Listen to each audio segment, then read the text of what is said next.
Okay, we'll get started today. So we're gonna have a pretty big change today with how the course is. So we're atoms first in this course. So we did all kinds of things about atoms and molecules and all those little microscopic details. And now we're gonna move into more quantitative and macroscopic things. All right, so let's go then into just a little bit about the exam results from last week. So the average for this year was 61%, which is a little bit lower than years past, although there's different format and things too. That's probably why.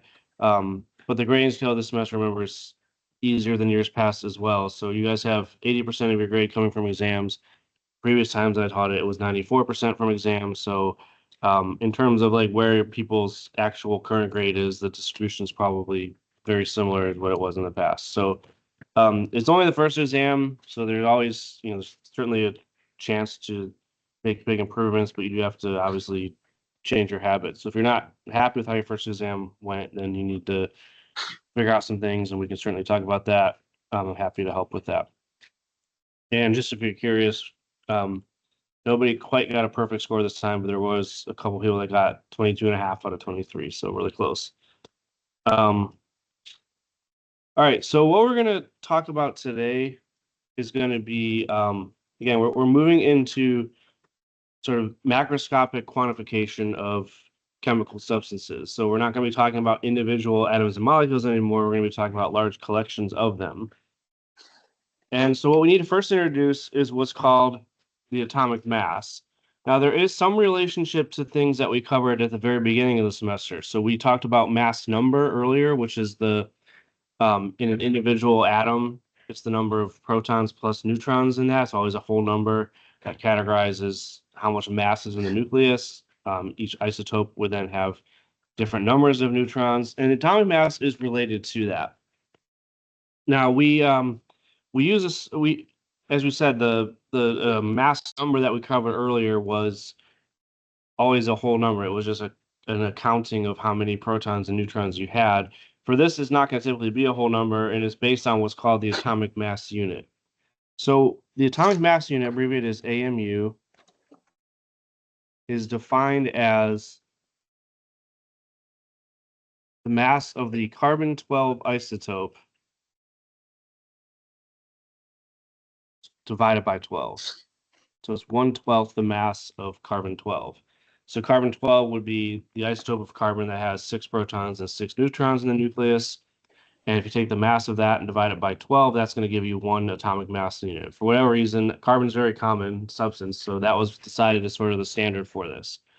So that's what we use. We use C12 as the standard. And so all other atomic masses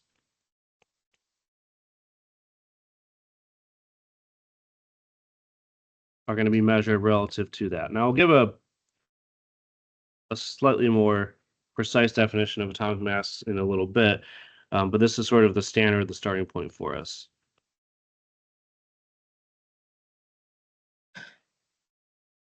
So then, because what you can basically do experimentally, it's hard to obviously measure the actual mass of an atom, right?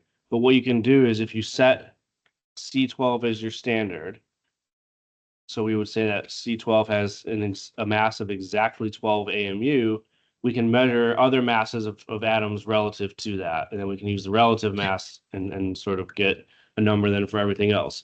So if we have the isotope of carbon that is C13, so just one more neutron in the nucleus, what you would find experimentally, again, these are experimental numbers, this isn't something you could come up with yourself, but if you take the relative mass of carbon-13 and carbon-12,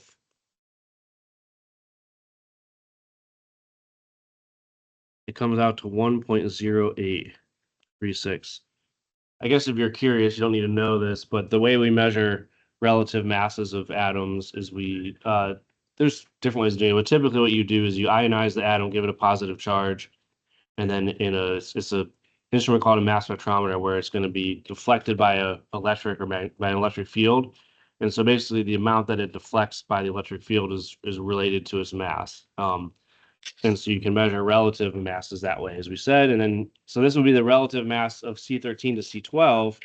And so then what you can do is actually calculate the atomic mass of C13. So it's going to be that number times 12, which is 13.0032. And you'll notice it's not exactly a whole number anymore. So mass number, which is the number of protons plus neutrons, would always be a whole number, in this case 13 for C13. But the actual atomic mass is not exactly the same as the mass number. And we'll talk a little bit about why that is in the next slide. It's not super important, but it is helpful to know that, or I'm sure you're curious about it. So why is the atomic mass, either the atomic mass of an individual isotope or what we're going to then give later on for the atomic mass of an element, why is it not actually exactly equal to the mass number? So the reason for this is an equation that you're probably familiar with, or you've at least heard of before, E equals mc squared. We kind of talked about this a little bit in chapter 2, but essentially E equals mc squared was an equation that Einstein came up with that said that mass and energy are intimately related to each other by this equation. And so essentially what happens is when you form a nucleus, when you bring together a bunch of protons and neutrons and pack them into a nucleus, it requires a lot of energy to do that. You release a lot of energy when you do that, and that changes the mass because of this relationship. Okay, so essentially a lot of energy is released when you form a nucleus, and so that changes the mass a little bit.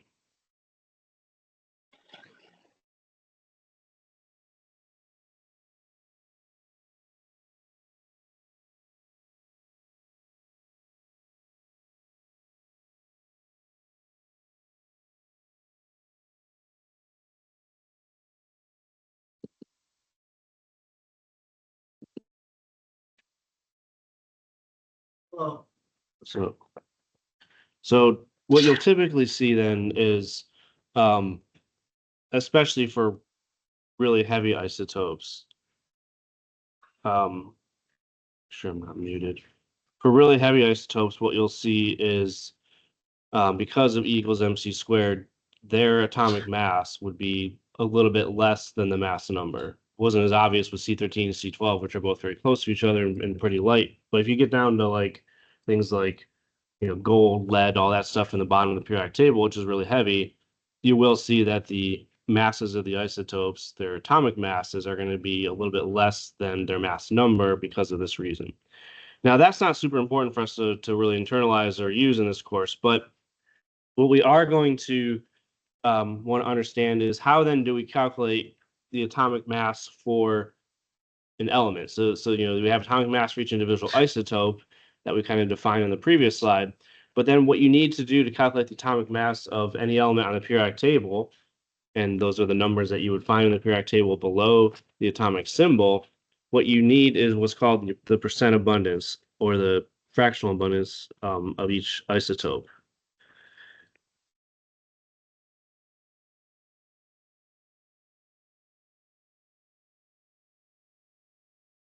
So percent abundance is the relative amount of each isotope in a natural sample of the element.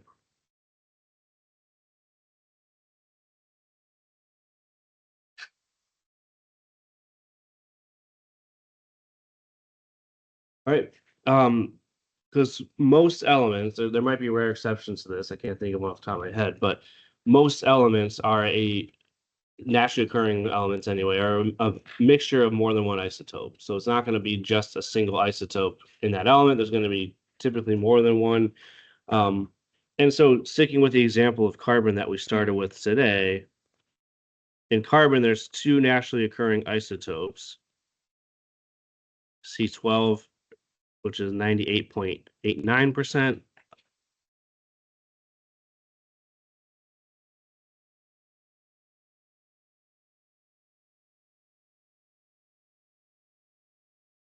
So that means if you have a collection of carbon atoms, chunk of carbon or whatever the case is, 98.89% of those atoms would have a mass number of 12. So they'd have 6 protons and 6 neutrons. 1%, a little more than 1%, would be C13, which has an extra neutron in the nucleus. And that's true for, again, just about every element on the periodic table. You would have multiple isotopes present with some defined ratio of them. So then when we calculate the atomic mass for the element, the number that you would then find in the periodic table that we'll be using a lot in this part of the course, the atomic mass is going to be reported as a weighted average of all the isotope masses.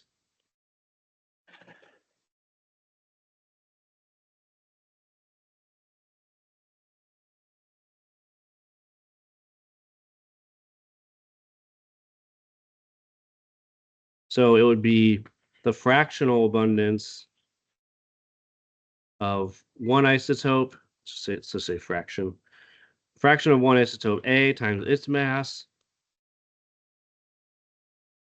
plus the fraction of the second isotope B times its mass, and so on for however many isotopes you have in that element. Sometimes it's only 2, sometimes it's more than 2. There's different numbers of isotopes depending on what element you're talking about. But that's going to be how we would report the atomic mass. So the fractional abundance, what we have marked here as fraction, is just the percentage divided by 100. So that's an important distinction you're going to want to make in this part of the course. Percentage is out of 100. Divide that by 100 to get the fractional abundance. So that's the terms we'll be using. All right, so let's just do some example problems related to this concept then. As we said, things are going to get a lot more numerical in this part of the course. So here's sort of the first type of problem that we might see. If we have boron, which is right next to carbon in the periodic table, it has also 2 isotopes, but it's going to have boron 10, which has this given mass and this abundance, and boron 11, which has mass close to 11, but not exactly 11 for reasons we talked about, and an abundance of just over 80%. So that makes up the entire 100% of the sample there. What would be the atomic mass of boron? So if we give you the individual masses and the percentages, then you just have to calculate it exactly the same way that we talked about, where you're just going to multiply the fractional abundance of each times the mass of each atom together. It's just a weighted average. So in this case, we just have 2 isotopes to worry about. The boron 10, which is going to have a given fractional abundance and a given mass in this problem. And then the same, we have to also add on to that the fractional abundance of boron 11 and its mass.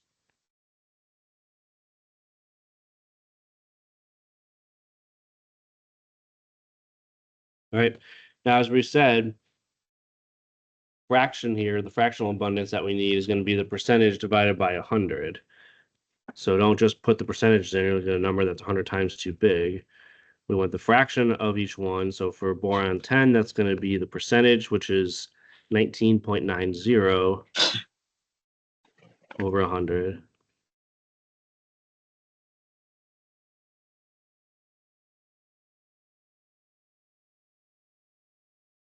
All right, and then is there a big trade or something? Big trade. Oh, basketball fantasy league. Hope you're winning. All right. So we have that's the fractional abundance of boron 10. You take the percentage, which is 19.9 divided by 100.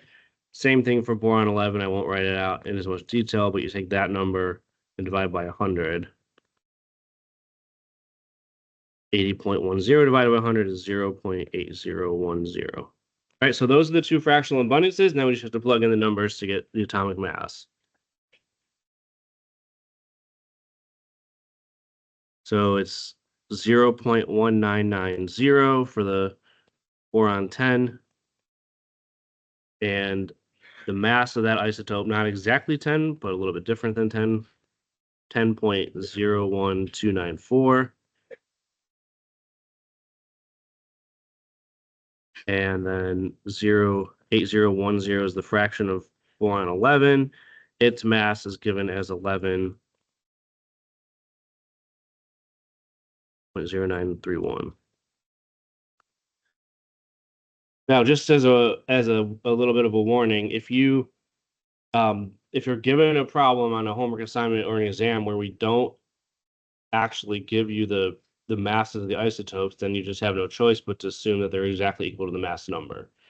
So again, they're a little bit different than the mass number, but if you don't have that information, you just assume that boron 10 has a mass of 10, boron 11 has a mass of 11. It's not perfect, but it's pretty close.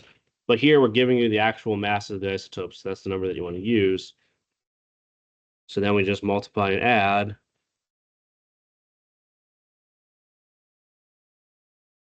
So this comes out to 10.811 AMU. Now, if you're curious, let's see if that matches what's on the periodic table, because this weighted average atomic mass is going to be the number that shows up on the periodic table below each element.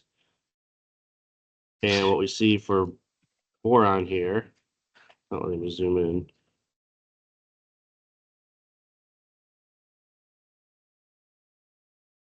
I don't know how to zoom in. All right, there we go. Anyway, there's boron there, 10.811, exactly the number that we came up with. So you have all those numbers on the periodic table, so you don't have to typically calculate them if you need them, but you should know how to, because that's the definition of atomic mass that we're going to be starting with here. All right, so that's another one. And then the other sort of variation on this problem is going to be where you use that same relationship, that same definition of atomic mass, but we're going to be solving for a different unknown. We're not going to be just calculating what the atomic mass is. We're going to be solving for either one of the abundances or one of the mass, one of the isotope masses or something like that. So that's exactly what this problem does here. We're talking about chlorine this time, which is a sort of a yellowish green gas. It has atomic mass of 35.45. That's the number that you would see on the periodic table. Its two naturally occurring isotopes are 35 and 37 Cl, so they have the given masses shown here. What is the percent abundance?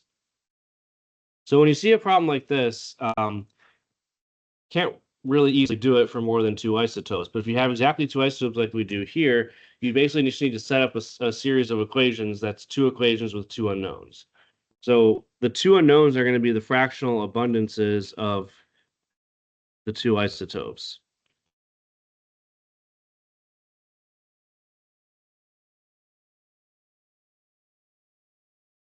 So 35 Cl, we'll call that X. I'll just use X and Y to make the numbers a little bit easier to write out, the equation a little easier to write out. And the fractional abundance of the other isotope,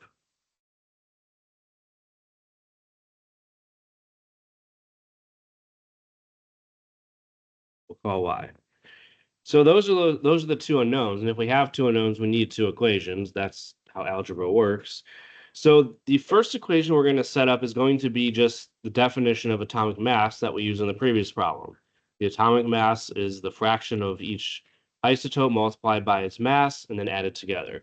So the atomic mass was given to us here, 35.45, or we could have gotten it from the periodic table. And that's going to be equal to the abundance of 35 Cl times its mass. So the mass of the 35 isotope is 34.96885. That's given to us in the problem. And that's going to be multiplied by its fractional abundance X.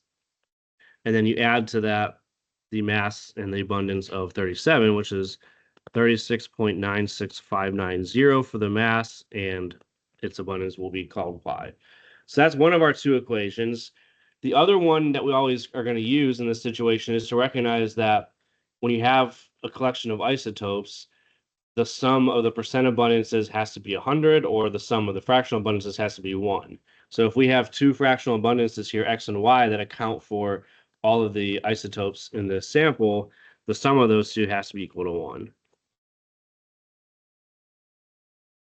All right. And so I don't want to make this too much of an algebra class, but just to remind you how we would then approach this, we're trying to solve for the percent abundance of 35Cl, which is X. So we're going to basically isolate Y in this equation. Y is equal to 1 minus X. And we're going to take that and put it in for Y there so that we now have an equation that just involves X, which is what we're going to solve for. So writing that out, we get 35.45 is equal to 34.96885X plus 36.96590 times 1 minus X. Now it's one equation with one unknown. We have to distribute these terms and then move some things around. So I'm going to skip. At this point, it's just a simple algebra problem, so I'm going to skip that. But what we should get is X equals 0.7590, which means the percentage would be 100 times that, or 75.90. All right, it is a common mistake that people make to confuse percentages and fractional abundances. So make sure you're clear on that. If we say percentage, it means out of 100. If we say fraction, it means out of 1. And they, of course, differ from each other by a factor of 100. So any questions on that problem or that concept in general? All right, so then, again,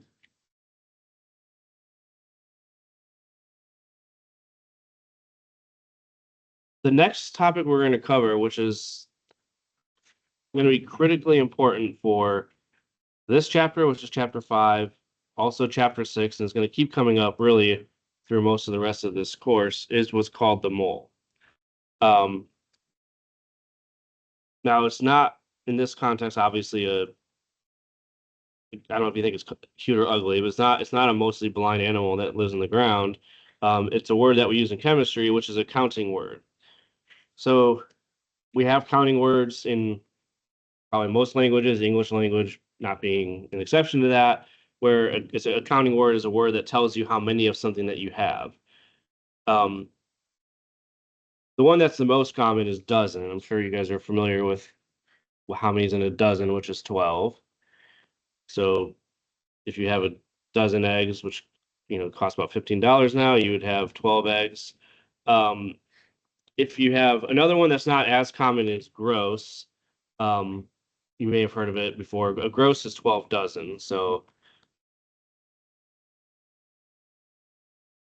these are kind of like old school supply chain terms that don't get used as much anymore. And then another one that you may have heard of in a historical context is a score. A score is 20. So when what was that the Gettysburg Address 4 score and 7 years ago? That was like 87 years ago that he was talking about. So a score means 20. So we have these words that are counting words that tell us how many of an object we have in a collection. A dozen of anything is 12 of that thing. We also then have a counting word that we're going to use in chemistry, which is called a mole, which is exactly the same thing. It's a counting word that tells us how many of something we have. Usually that something is going to be atoms or molecules, but you can have a mole of anything, and it's going to be that number of objects.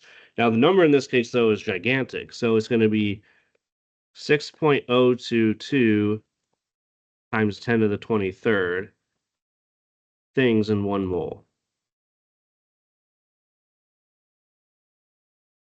It can be atoms, it can be molecules, it can be ions in the context of chemistry, but it can be anything that you would count. Now, typically you only count really small things with moles because it's a huge number. But that's the number that we need to remember and use. And that number is called Avogadro's number.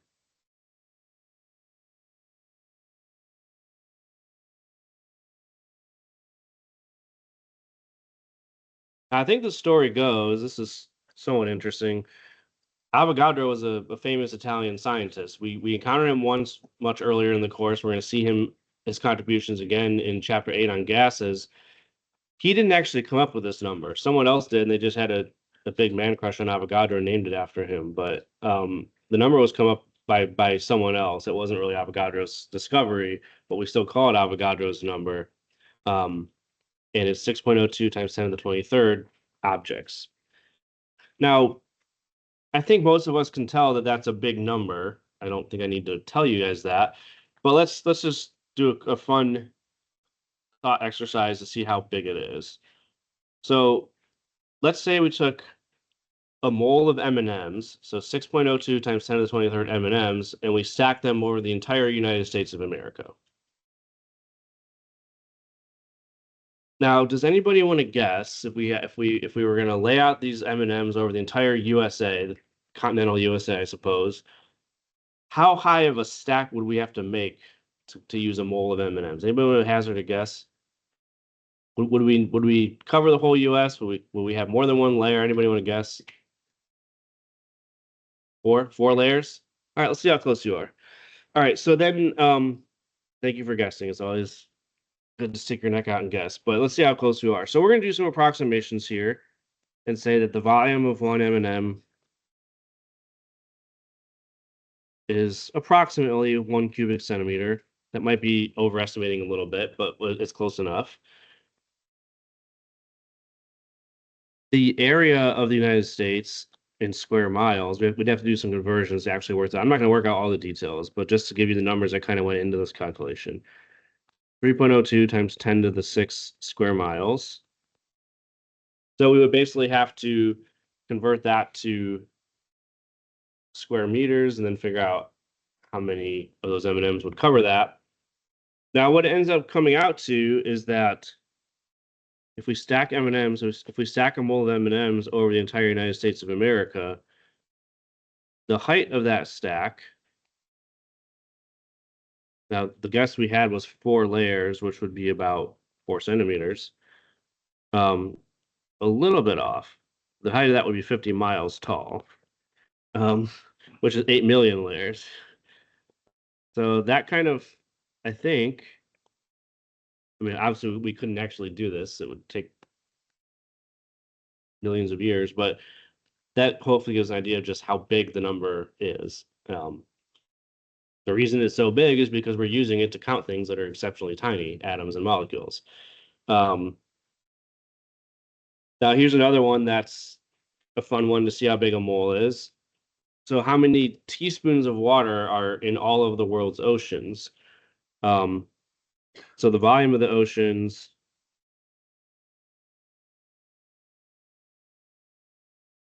is about 1.3 times 10 to the 9th cubic kilometers. I don't know, the units I have here are all over the place. I'm sorry about that. But again, I'm not going to work through the math, and I don't expect you to either. But if we convert that to teaspoons, that's about 2.65 times 10 to the 23rd teaspoon. So close to a mole, about I guess half a mole, I suppose.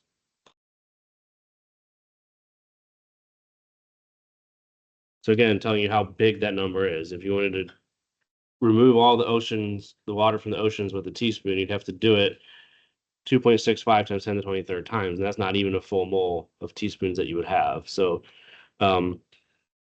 just an absolutely gigantic number. And that actually is kind of, this leads to another fun one, which is that there are more molecules of water in 1 teaspoon than there are teaspoons of water in the entire world. So like 1 teaspoon of water is roughly a mole of water. So it's just unfathomably large number.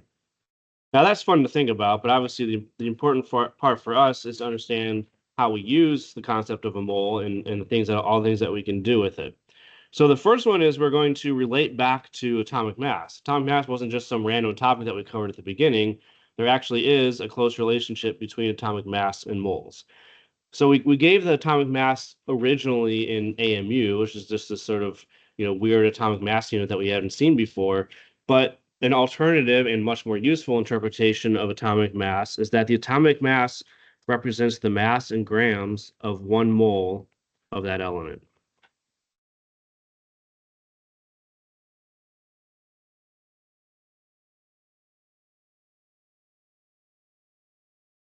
So the mass in grams of 1 mole of an element.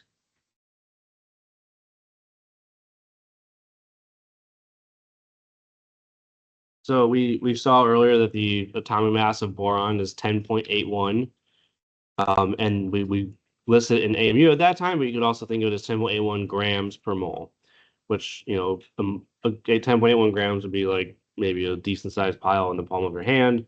That would equal 1 mole of boron, which would be 6.02 times 10 to the 23rd atoms of boron. So now what we have then are, and what we're going to use a lot in this chapter, are 2-unit conversion factors involving moles. Kind of the way that the course is going to work for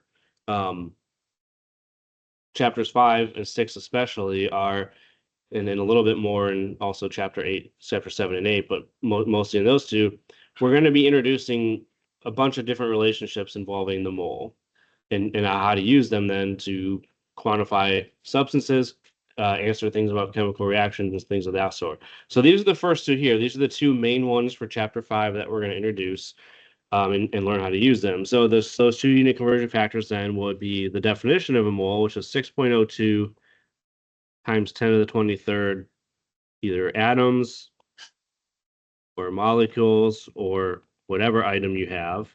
So I'll just say things. There's that many things in 1 mole.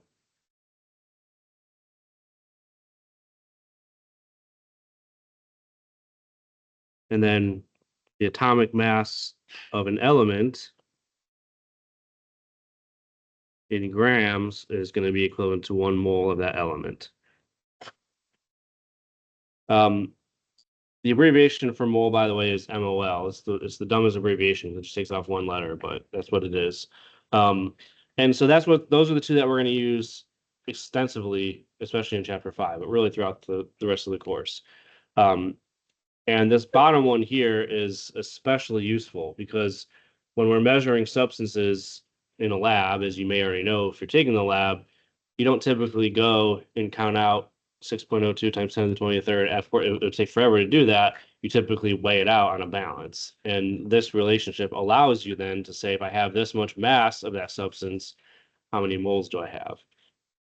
All right, so let's just do some conversions then involving those two relationships. Again, I really think, especially now, we introduced it at the beginning of the course. We didn't use it a lot so far, but this sort of what's called the factor label method or dimensional analysis, as is often referred to, is going to be exceptionally useful for us in this part of the course because we have these relationships involving moles. We don't always easily know we're going to divide or multiply by that number, but if you write out the units, it's very clear then whether you're going to be putting the atomic mass in the numerator or the denominator, or Avogadro's number in the numerator or the denominator, just by knowing which units have to cancel out. So here's an example of that. We have, if you have a cylinder of helium, which helium has purposes that are a lot more valuable than balloons, but people still fill up balloons in them occasionally. A helium cylinder has 239 moles of helium approximately. So how many helium atoms are in there? So if you see a situation like this where we're asking you how many atoms or molecules or ions, whatever the case is, then you should automatically think that you're going to be using Avogadro's number. Because again, that's the relationship that gives us how many of those entities are in 1 mole. And that's the only thing we need here. So we're looking for the number of helium atoms. The way that I like to write these out is you write out what you're looking for, because we're basically going to do conversions until we stop and get to this quantity. In this case, it'll just be 1 step, but sometimes it's more than 1 step, as we'll see. And we write out what we're given. So we're given 239 moles.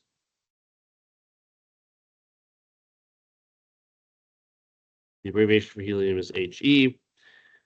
And then if we're asked for how many atoms or molecules are, we should immediately think of Avogadro's number.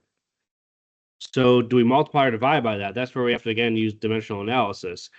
So Avogadro's number tells us that we basically want number of helium atoms in the numerator. We want moles of helium in the denominator to cancel out. And so we need to put Avogadro's number on the top here. There's 6.02 times 10 to the 23rd helium atoms in 1 mole of helium. So that's the way we write it out. We need moles to cancel out, so that goes in the bottom there. And so that comes out to 1.44 times 10 to the 26 helium atoms in 1 cylinder. All right. So just to remind us then of the key thing we have to look for in problems like this, if we're asking you to count atoms or molecules, which again is not a very practical thing you usually have to do, but is something that we want to understand the relationship for this part of the course. If you're asking how many atoms or molecules are there, then we just use Avogadro's number as at least the key part of that conversion, or sometimes it's the only thing we have to do, like we did here.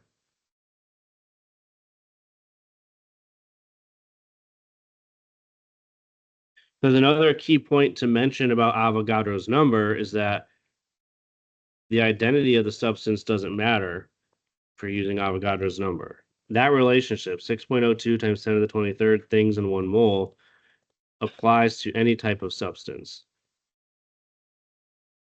That number doesn't change depending on what the element is. It's always the same.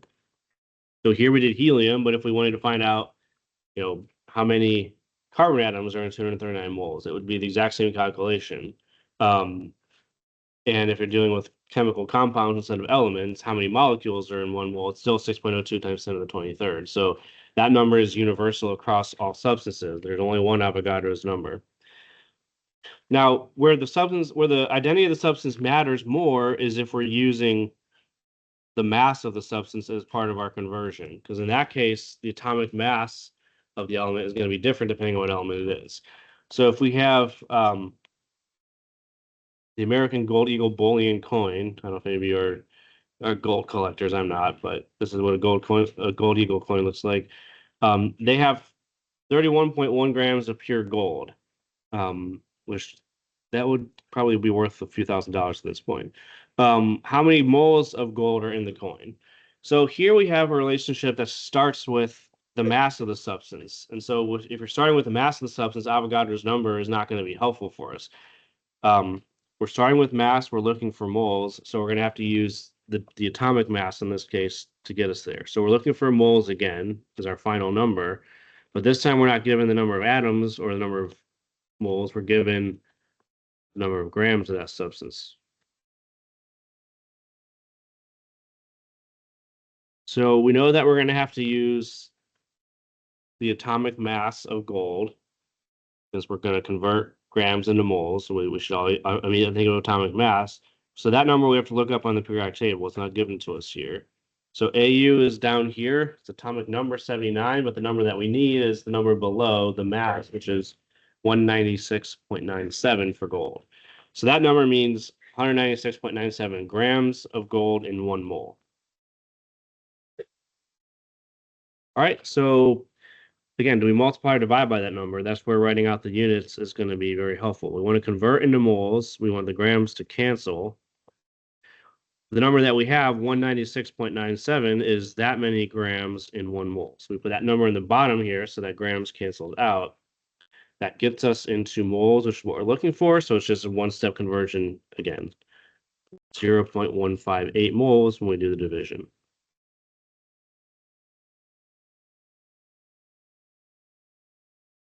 So the key distinction here with this problem compared to the last one is if you're converting mass to moles, you need to know the identity of the substance because it's going to have a specific atomic mass, or what we're going to get to later, which is called the molar mass. More generally, each substance is going to have its own specific mass that you have to use.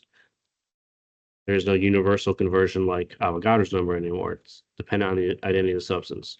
So when converting mass to moles, you do need to know what the substance is so that you can specify its atomic mass or molar mass that you need to use.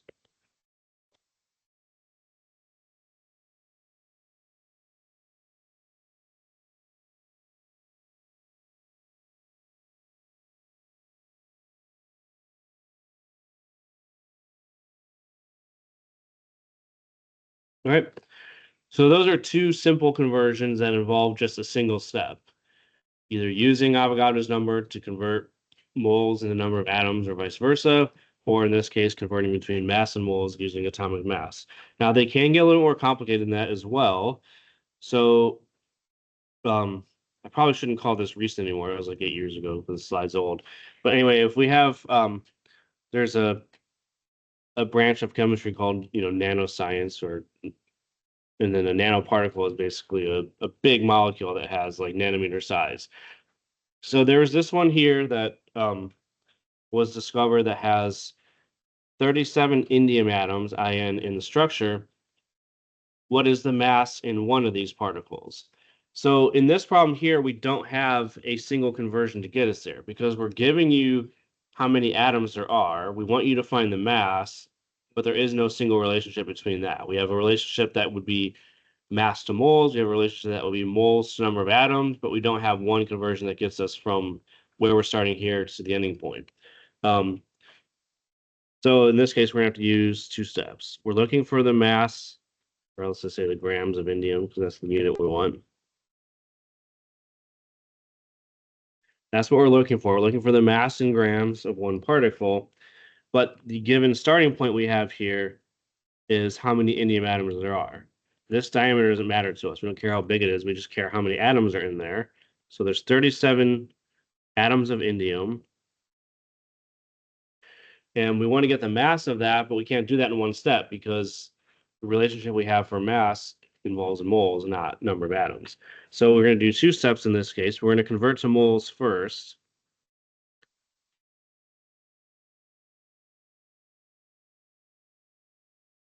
And so then this time we're going to divide by Avogadro's number because we want the number of atoms to cancel. So we're going to put Avogadro's number in the denominator here. And that's going to be number of atoms in 1 mole. So that gets us into the number of moles of indium. And then once we have the number of moles, I'm going to have to move down to the next line here because I jutted up against that graphic there. We're going to move down to the next line here. We need moles of indium to cancel. We want to convert into grams. That's our final step. And that's going to be then the atomic mass of indium, which off the periodic table is right there, 114.82. Okay, so that's going to be the atomic mass of indium that we need to convert moles into grams. So 114.82 is going to go on the top. So that moles cancels out.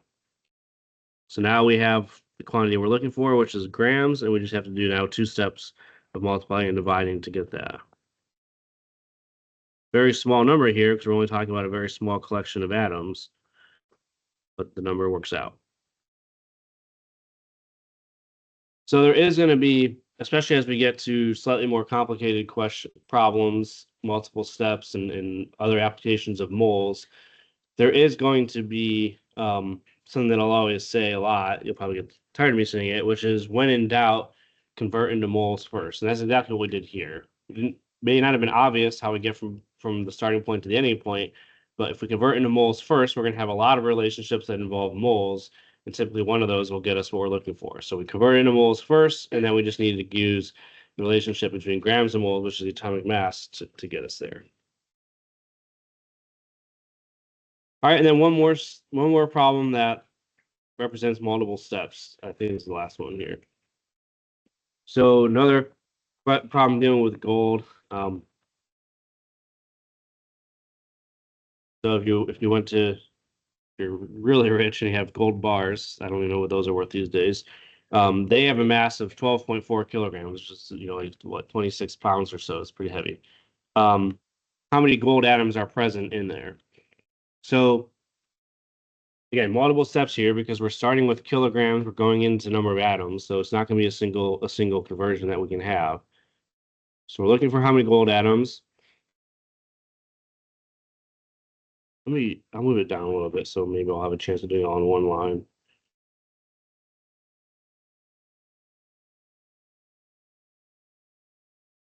All right, so but again, we write out what we're looking for, which is the number of gold atoms. We write out what we're given, which is the mass in kilograms.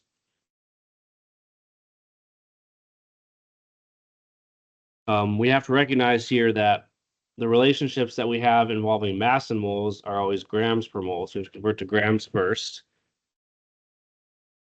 So even though grams is the most common unit we'll use, sometimes we give it in kilograms or other units you have to convert out of.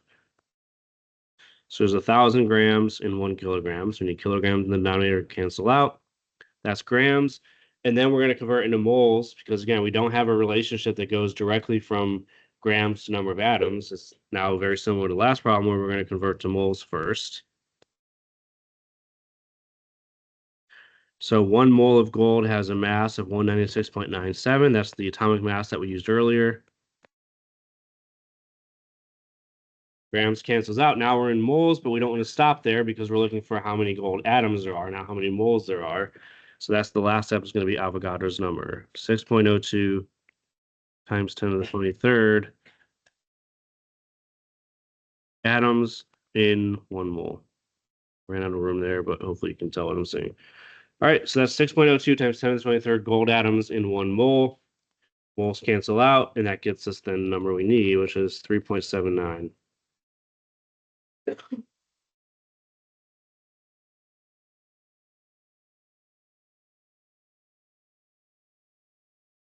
All right, so at this early part of chapter 5, you will have problems like this that just sort of, exercise the relationships involving grams and moles and Avogadro's number and all that stuff.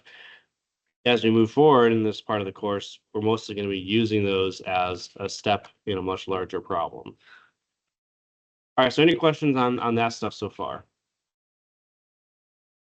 So the next thing we're going to then cover, which is very closely related to what we've already done, is the more generic or more generalized term called molar mass. So for a pure element, the mass of 1 mole is just going to be the atomic mass that we get off the periodic table. But what if we have a compound? How do we deal with that? So we use what's called the molar mass, which is the mass of any substance in 1 mole. So molar mass is the mass of 1 mole of a compound or 1 mole of any substance, really.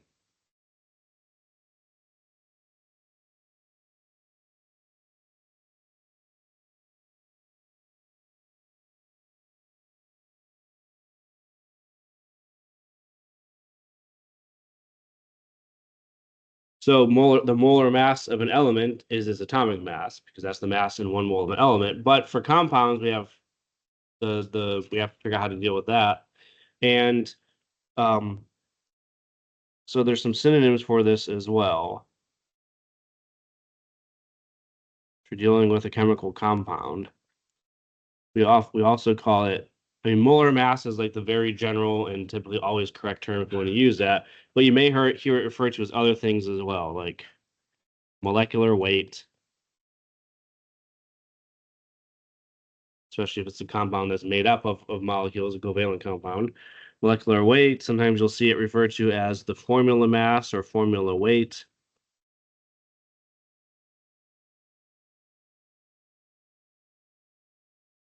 So those are two other terms you might see that refer to really the same thing. It's the mass of that substance in 1 mole.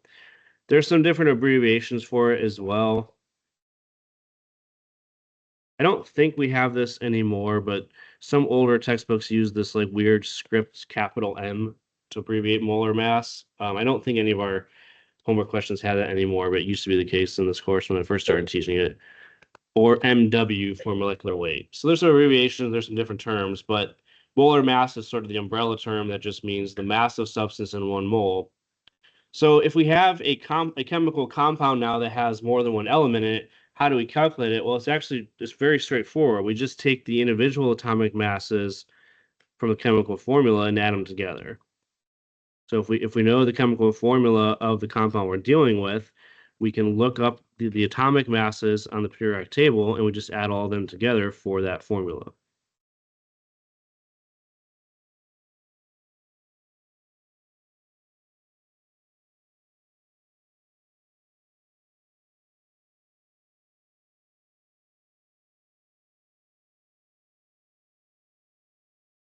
That's all it really takes. It's more effort because you're dealing with compounds that have 2 or more different elements in them, but you really just have to add them all together. And that's how it goes. All right, so then let's do that for a few examples. So if you're familiar with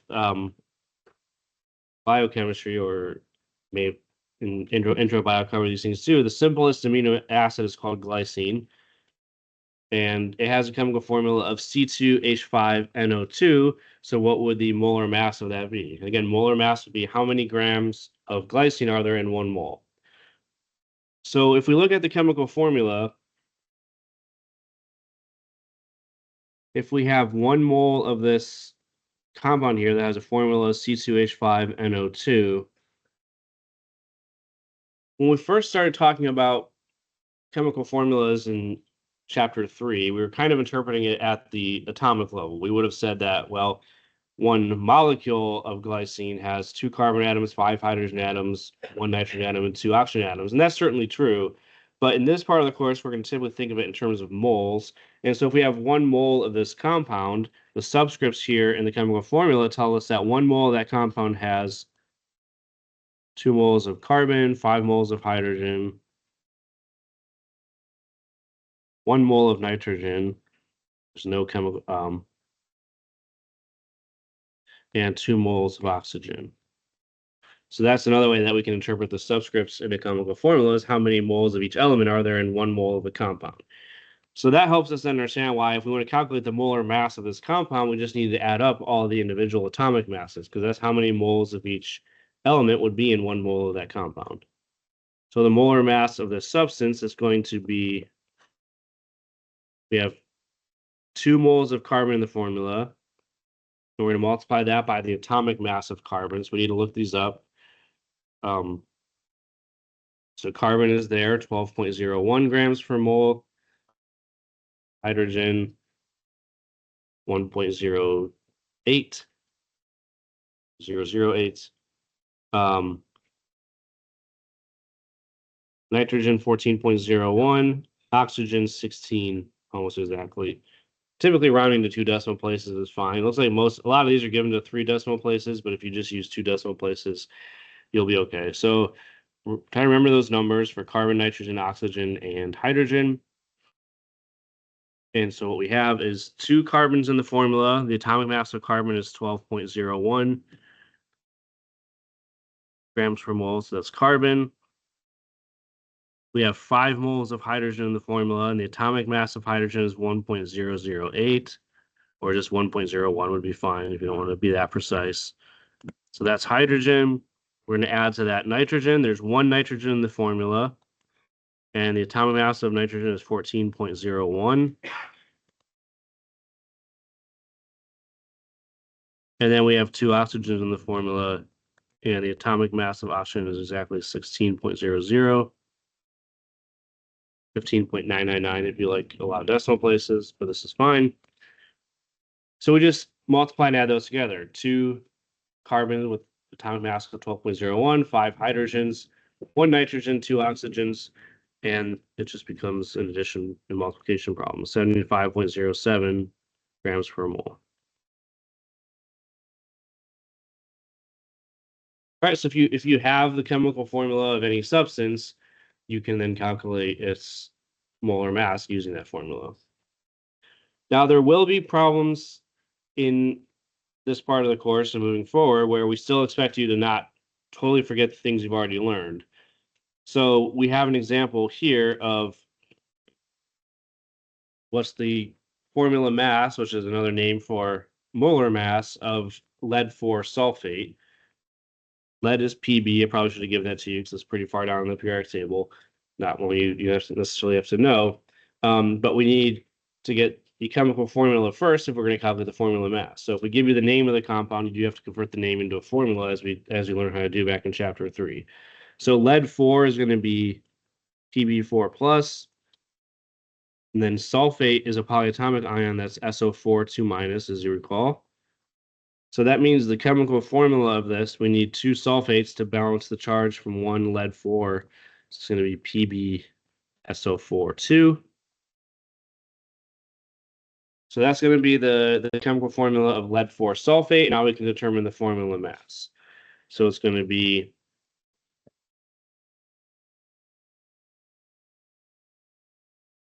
one lead in the formula. I have to look up the atomic masses now. So oxygen is still 16, but we have lead and sulfur also. Pb is way down here. 207.20 is its atomic mass. Sulfur is up here, 32.07 for its atomic mass. So we're going to need those 2 plus oxygen again to calculate the formula mass of this compound. So we have 1 lead in the formula that has 207.20 grams per mole atomic mass. We have 2 sulfates. So each sulfate has 1 sulfur. There's a total of 2. So there's going to be 2 sulfurs in the formula, which has atomic mass of 32.07.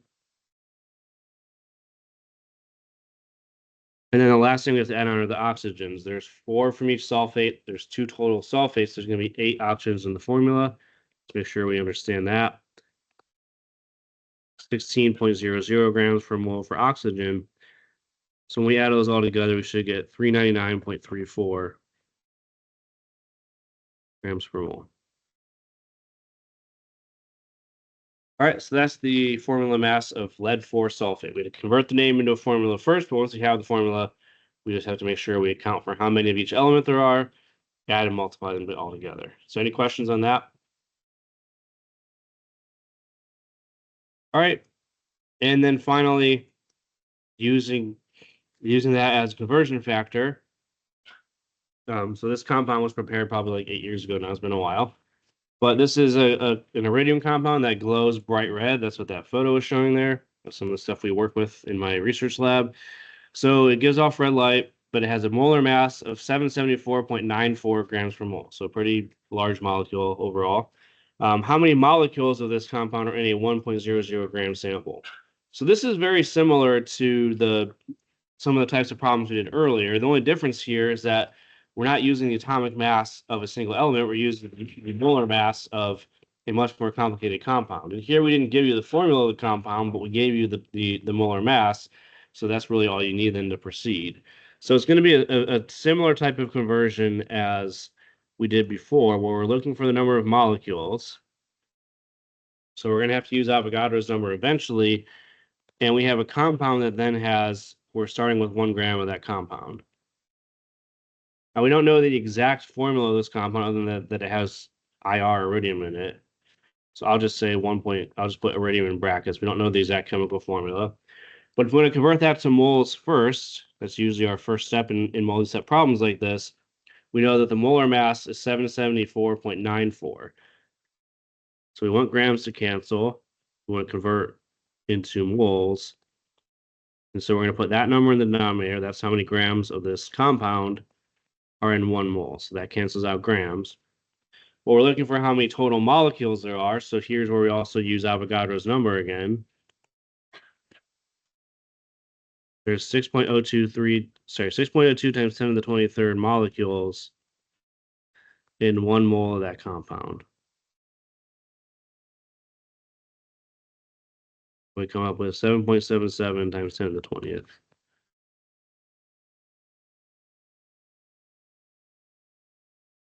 All right, so very similar to what we did earlier. It's just we're using the same relationship we asked for a molar mass of a compound rather than the atomic mass of an element. But it works exactly the same. The molar mass is how many grams are in 1 mole. So in multi-step problems like this, we can use that to initially convert into moles and then go forward with what the problem is asking. So any confusion on that? All right, the last thing we're going to start covering today is mass percent and how this relates then to chemical formulas, molar masses, and moles, and all those things. We covered mass percent very early on in the course. It was one of the first topics we covered when we introduced the mass laws, where we said that in any chemical compound that has 2 or more different elements in it, you can define the composition of that compound in terms of the mass percents of each element in that compound. So we define that as the mass of one of the elements in the compound, which I'll call element A, divided by the mass of the compound, multiplied by 100.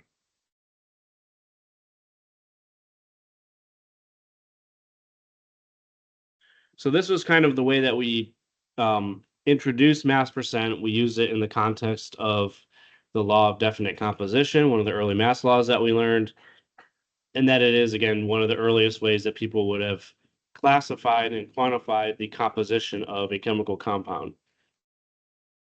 We're going to circle back to that in this part of the course because we're going to now look at the relationship between the molecular formula and the mass percent of any of the elements in that formula. So if we want to do this, if we give you the molecular formula of a compound and we want to ask you what is the mass percent of an element in that compound, we're going to do it in the following way. We're going to assume that we have 1 mole of the compound.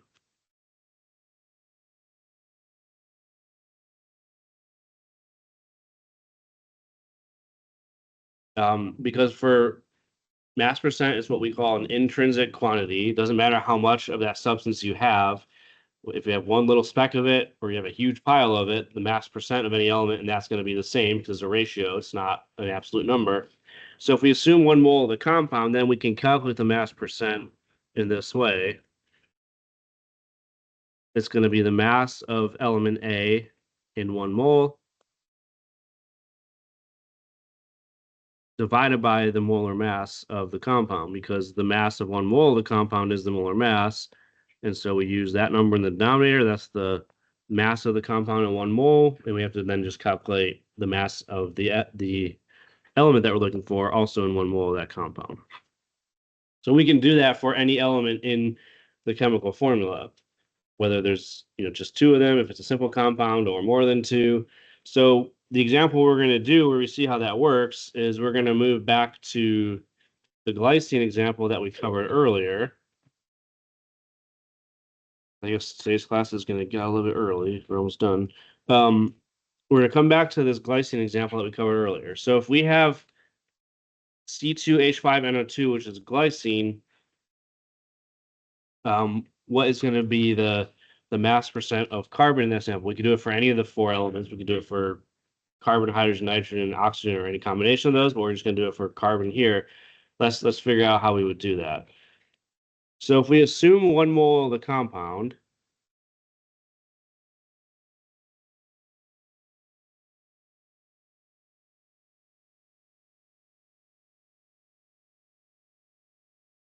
what we determined earlier, let's write out the actual formula, that's more useful.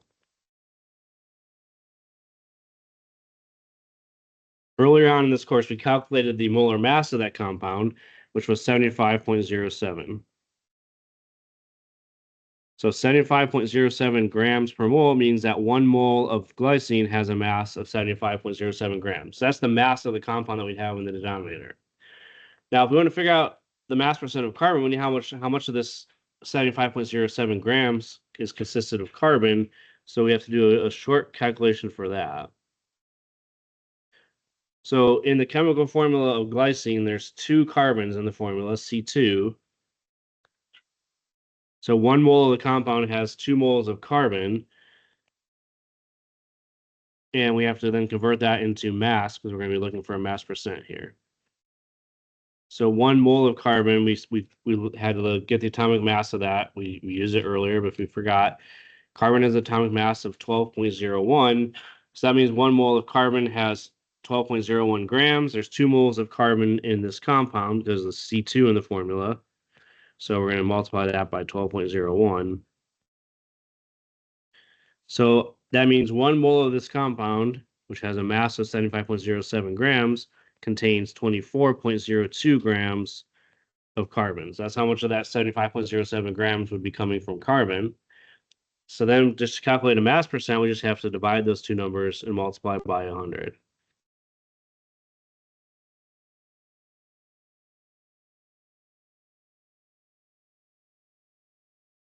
So there's 24.02 grams of carbon in 1 mole. The whole mass of the compound is 75.07.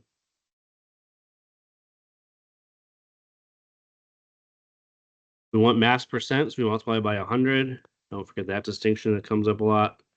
And that comes out to 32.00%. So 32% of the mass of glycine is carbon. The other 100% will be made up of hydrogen, nitrogen, and oxygen. You could, in principle, calculate mass percent for any of those. So we'll get out a little bit early today. I think you guys are okay with that. I wanted to stop here because what we're going to do next time is sort of working backwards. So here we took the chemical formula and converted it into mass percent. We're going to learn next time how to go the other direction. If we give you the mass percent, how do you figure out the chemical formula from that? That takes more steps, so we're going to not rush it in today, and we'll cover that at the beginning of next time, along with some other things that we're going to be doing that involve moles as a heat quantity.